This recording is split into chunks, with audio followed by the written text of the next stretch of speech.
Hi, ఇదో మా ఇంట్లో బ్రేక్ఫాస్ట్ వచ్చేసి వేడి వేడిగా ఇడ్లీ.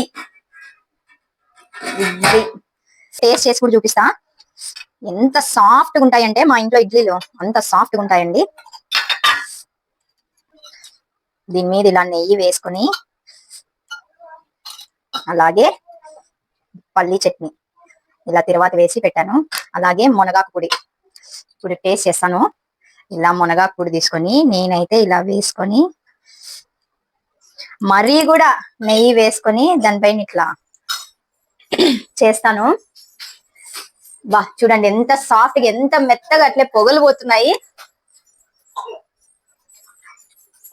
అబ్బబ్బబ్బబ్బా సూపర్ ఉన్నాయండి. ఎవరండి పేషెన్స్ ఫుడ్ అని చెప్పిండేది. ఇలా చేసుకోండి సాఫ్ట్ గా రోజు 10 ఇడ్లీలైనా తినేస్తాము, అంత బాగుంటది. నాకైతే చాలా ఇష్టం అండి ఇడ్లీ. ఇప్పుడైతే చట్నీతో చేస్తాను. అబ్బా అద్దిరిపోయింది. ఎంతమందికి ఇడ్లీ ఇష్టమో కామెంట్ బాక్స్ లో అయితే కామెంట్ చేసేయండి. అలాగే ఏ కాంబినేషన్ తో ఇష్టమో మీరు కూడా కామెంట్ చేసేయండి. Bye bye.